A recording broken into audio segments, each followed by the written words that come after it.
Hello and welcome to another episode of the Preview Show brought to you by the No Never podcast. I'm your host, Natalie Bromley, and I am joined as ever by regular statistician Dave Statman Roberts, who's going to give us all the facts, analysis, and things that you need ahead of Burnley's trip to the Etihad this coming Wednesday. As ever, we also bring you the much loved feature, Let's Rate the Opposition Celebrity Fans. Where do you think City's famous fans will rank in our league table? We're also joined by friend of the show and guest Mike Landers, who looks ahead to that game and tells us why he will be going to the Etihad despite a rather abysmal set of previous results. So, let's go.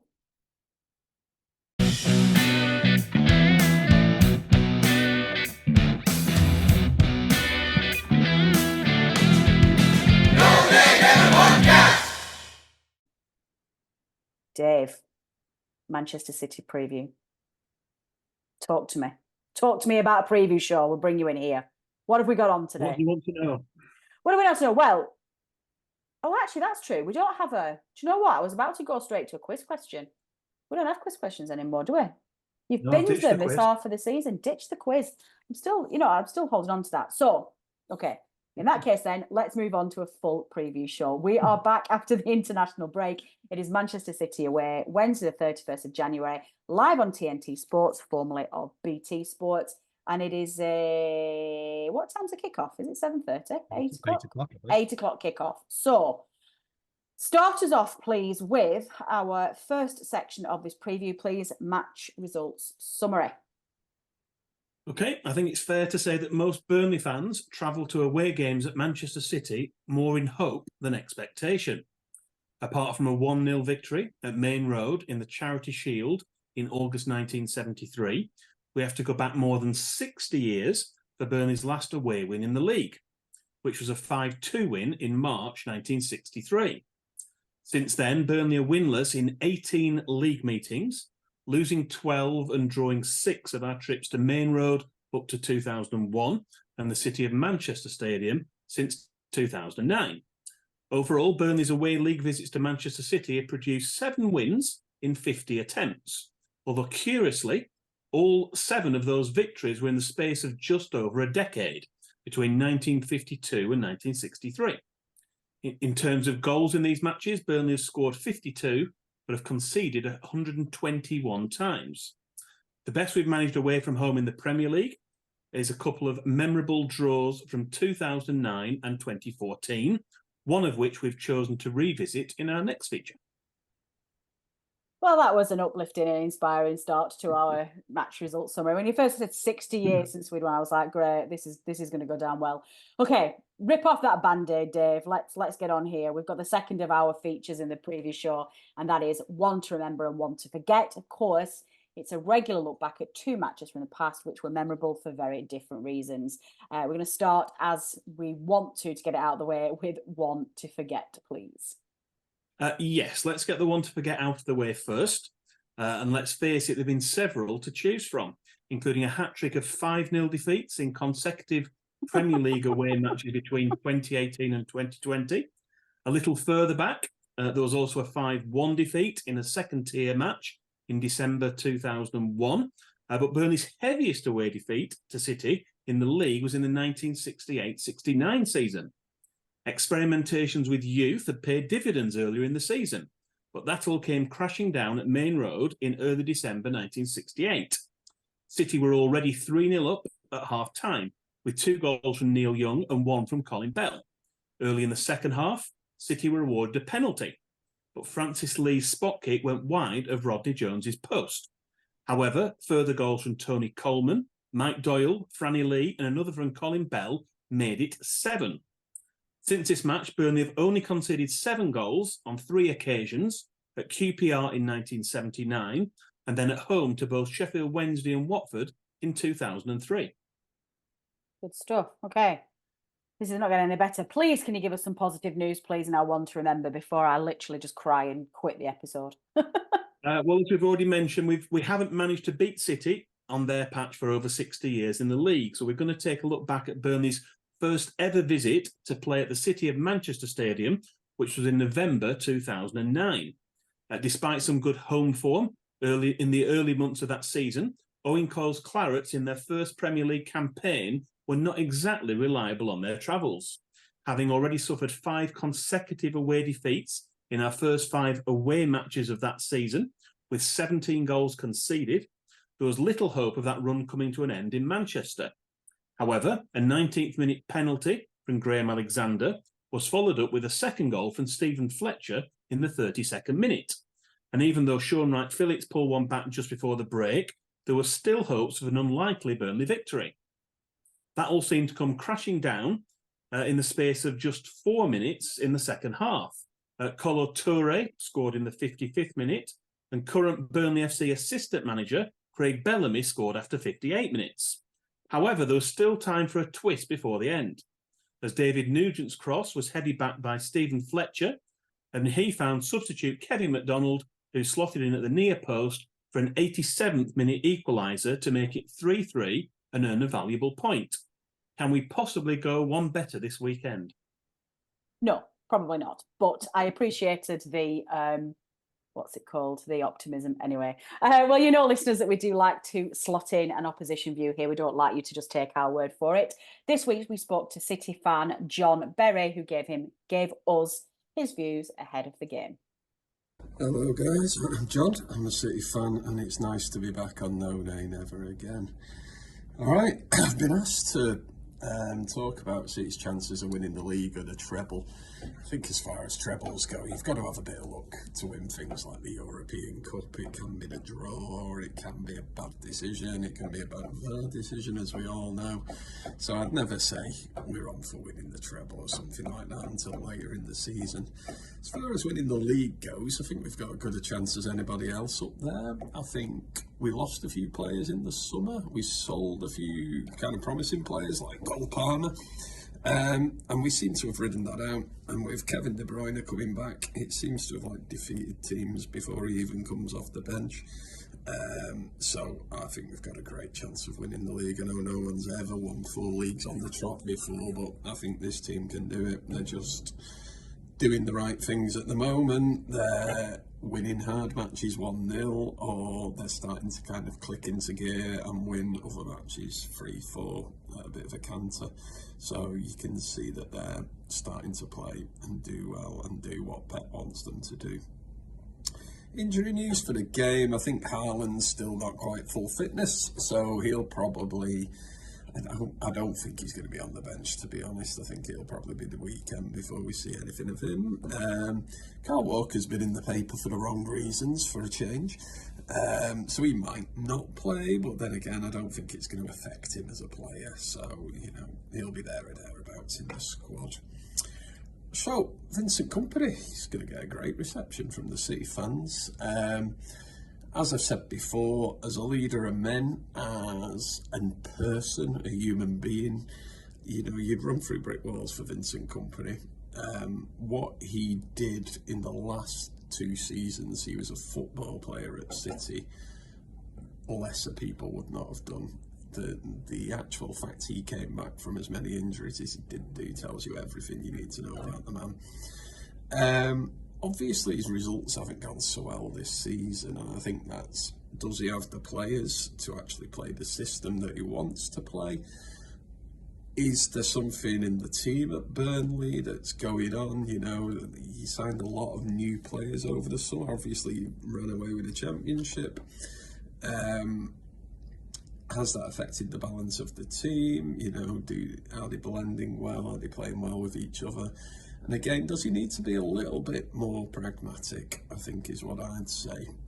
What would worry me, if I was a Burnley fan, is the amount of points you've thrown away from winning or drawing positions. You seem to be dropping points, whereas teams like Luton seem to be picking up points. And you've got to compare yourself against the teams around you when you're down at the bottom. So I think Vincent's a great manager. I think he will come good if you give him time, but you know, that might involve being relegated, which is what's happened in the past with managers of clubs like Burnley, and you've stuck by your managers and you've come back. What I would also say is the first time I've actually ever seen Vincent look a little bit kind of perplexed was after the Luton game. when you had that VAR decision where the guy blatantly badged the goalkeeper and then VAR looked at it and, decided there was no problem. That's the first time I've seen him kind of frustrated and a bit exasperated, as if to say, what's going on here? So, we've got to watch that. As far as lineup goes, I think we'll have Edison in goal, Lewis Stone, Taki, Gvardiol at the back, Rodri as the linchpin, then Bernardo, Foden, let's give De Bruyne a start, let's give Grealish a start, and then Alvarez up top. Prediction for me would be 3-1. I'm really looking forward to the game because I'm actually going and taking my 7-year-old son to his first game. It's cost me an arm and a leg, I've got to say that. So, be thankful for what you've got at Burnley, because if you can get hold of reasonably priced tickets, you're doing well as a football club these days. Hope you're okay, guys. Enjoy the game. It's great to speak to you again. Bye-bye. Okay, Matt, referee details, please. We've got Sam Barrett of Home Firth in West Yorkshire. He took charge of his first Burnley match last season as we beat Crawley Town in the League Cup. We've lost all of the 3 matches he's taken charge of so far this season, which were Premier League games against Bournemouth and West Ham, and more recently the defeat at Spurs in the FA Cup.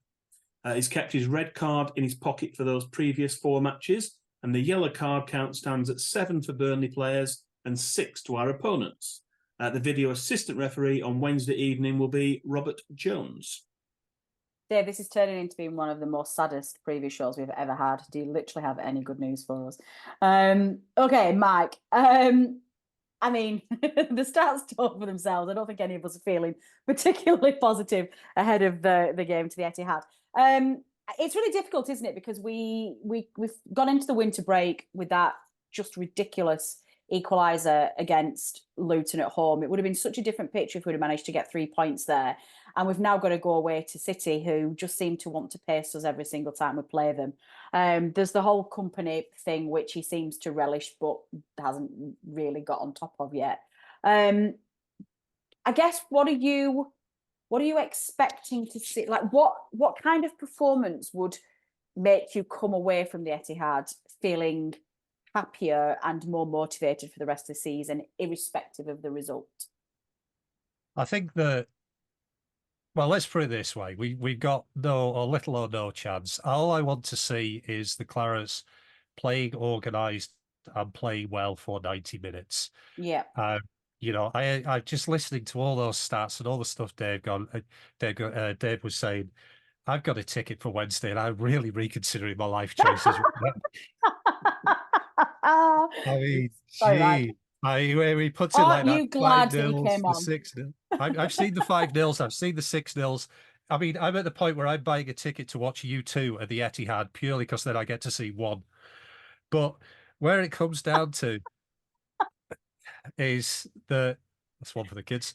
What it comes down to is I want to see a good performance. I just, it's not about the scoreline, which is really, really weird. I would love to see us score a goal in the first half, because then I'll celebrate it like we won a title. We conceded our last 8 games. Here's a stat. Last 8 games conceded 28, scored 0. So I just want to see a goal. I want to see a good performance. I want to see an organised, just a good performance. Where players are just, they are trying, because ultimately City they're a team full of terminators. They've got class from front to back.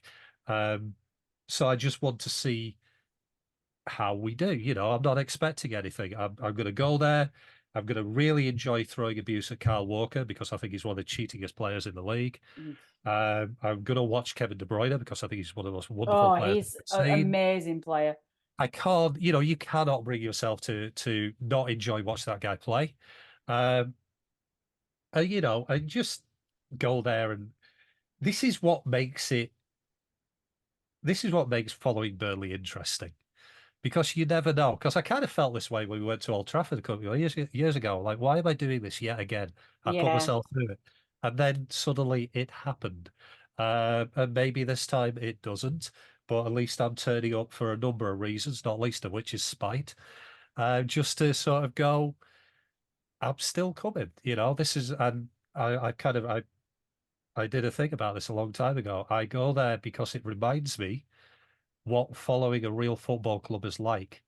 Yeah. Because when you follow Burnley to a place like that, which is a exercise in state and corporate power and not particularly a football club, you remember what's great about Burnley and what's great about football. And yeah, you come away with a 5-0 or a 6-0 or whatever, but you go, yeah, at least I'd follow a football club these days and not a branding exercise.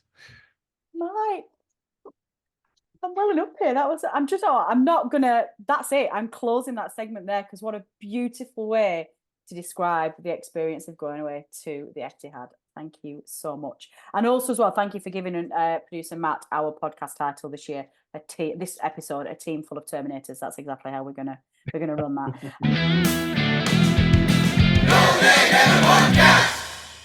Okay, we are running out of time, so let's start wrapping this up, please. We don't have a stat of the week, do we? Because we covered that in our earlier one, Dave. So I do have a bonus stat for you. Do we have? Where is it? Why is it not on my script? Oh yeah, it's there. That's it, Dave. We have a bonus stat for our listeners. Right, can you please put it in the script where I can see it? Please let our listeners know what gem you've got for them this week, please.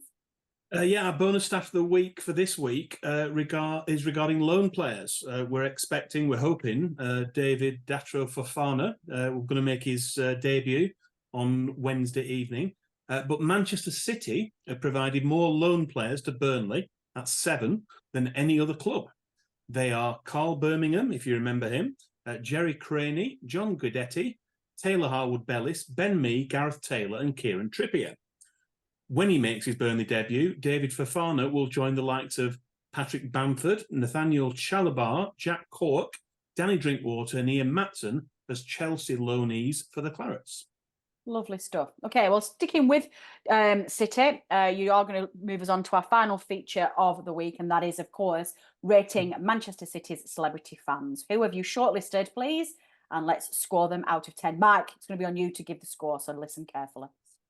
Yeah, we've got 6. We've got 6 famous City fans we've shortlisted in no particular order. The first entry on our list in a 2-for-1 deal, which means it's actually 7 names rather than 6 this time, is the ex-Oasis brothers, 56-year-old Noel Gallagher and his sibling rival Liam, who's 51. Both now record separately, with a reunion remaining extremely unlikely, but they're both lifelong City fans. Also from the world of music is 60-year-old Johnny Marr, who came to fame in the 80s as guitarist and co-founder of The Smiths, who has continued to record and perform to this day. Next up is comedian and presenter Jason Manford, who's 42 years old and was born in Salford. Former England and Lancashire cricketer Andrew Freddie Flintoff is 46 years old and was actually born in Preston. But despite some flirtations with his hometown club, he appears to have permanently switched his allegiances to Manchester City. I wonder why. The money-saving expert, Martin Lewis, is a household name with his own ITV series and appearances on shows like Good Morning Britain. Born in Withington in Manchester, he grew up in Didsbury and is now 51 years old. And finally, 45-year-old former world champion boxer Ricky Hatton was born in Stockport in 1978, but passed over Stockport County in favour of City, and always used to come out and enter the ring to the sound of Blue Moon, the City anthem. Good stuff. That is a spectacular list of celebrities. Mike, I know how I would score that. So give us your score out of 10, please. How are you rating City's celebrity This is purely a personal judgment, isn't it? This is purely a personal score based on personal opinion of those 6 people. I'm so glad George isn't on here because Johnny Marr gives it a 10. The couple of sportsmen, yeah, okay, that's an 8. Jason Manford, used to gig with him in the past. Nice guy, that's an 8. And then we have the 2 Gallagher brothers, which basically makes it minus -1 million. Oasis, yes. I could start on Oasis, and you would. We have a limit on Zoom, and I think I could be going for 3 or 4 on why. We'll do that in a separate episode, Mike. So yeah, it'll be fun, but Yeah, so let's go with, actually, I think it's fairly strong. I'll go with 8 without the Gallagher brothers, which would be a lovely world, and 3 with them. And that's me being generous. Okay. Well, Team None and Ever, who we polled before we went on air today, I think the lowest score was 8 and the highest, a couple of people gave it a solid 10 out of 10. So I'm going I to... can guess who gave it the 10. Yeah, I mean, I don't really think you need to... I think it was the first one to answer, the little chipmunk that is George Poole, who just came in and went, 10! Just tell him. I remember Oasis when they were playing. I remember that music that Oasis played the first time around. I will tell him that. He'll look at me blank and go, what? He won't understand that. Bless his little heart. Right, well, I'm going to moderate this and I'm going to stick right in the middle between everything. I'm going to give them a 9, just basically because I've got to, you know what? If my team quits, Mike, you're going to be on the podcast for the rest of the season. I'll have to go out. I'll be in the transfer window in January, in summer, looking for a whole new squad because they'll all quit. Right, that brings an end to our preview show. We've rated our celebrity City fans. We have given you some very depressing stats ahead of the game. What we haven't given you is a score prediction because Mike Landers, our friend of the show and guest this week, just gave us a beautiful, beautiful analogy of why he is going to go to the game. And we're going to leave it at that. So, Dave, any other housekeeping to give our listeners, please, before we sign off for the night? No, just a reminder on the FPL, I think. The latest round of midweek matches in the Premier League starts on Tuesday evening, which means the FPL deadline for game week 22 is going to be 6 p.m. on Tuesday, so you've got to get in quick with the team changes. And as always, we wish green arrows to all of you who take part in the No Nay Never Fantasy Premier League. Green arrows. I'm going to get some green arrows. Do you like the big foam fingers that you get at the thing? I'm going to get some big green arrows. We'll do this on the podcast. I'm sure that will go down very well. Listeners, that is all we have time for. Thank you very much for joining us this week. We have been through as much as we can, and we are back in game time. So we're going to hopefully get we've got a game this weekend. Fulham, is it this weekend, Dave? So we'll be back on Friday night with the preview show, which we will bring you an amalgamation of a preview and reaction to that City game. Just as a spoiler ahead of Fulham, Fulham's record at Turf Moor is worse than our record at City. So we're going to win on Saturday. Excellent. No, that's what I heard. You know how this works. No. I heard that. I'm taking that as a cast iron. You heard it here first in the No Nay Never preview show. Dave Roberts has guaranteed us victory at Turf Moor on Saturday. Tune in to the next preview show for more detailed analysis on Fulham. Thank you very much to everybody who has made this podcast possible, to my guests, Dave and Mike. Mike, friend of the show, who we adore, and we're hopefully going to get on much more, particularly as the season goes on, because we always a pleasure to have him. To producer Matt, to FPL expert Adam Dennett, and to the rest of the No Nay Never team for helping us get here this evening. Tune in and keep an eye on socials for the next publication date. I've been Natalie Bromley. This has been the No Nay Never podcast. Until next time. The No Nay Never podcast is brought to you in association with the TalkSport Fan Network. Our host and editor is Natalie Bromley, and the show is produced by Matt Moss. Our resident statistician is Dave Roberts, and our FPL expert is Adam Dennett. The Analysis Show team is collectively Tom Whittaker, Rich Steele, George Poole, Charlotte Rigby and Adam Dennett. Our music is provided by George Gaskell, and our newsletter team is headed up by Jamie Smith. If you don't already, you can subscribe to our newsletter by visiting nonaynever.substack.com. Thanks as ever go to our partners TalkSport. We are proud to be associated with the TalkSport Fan Network.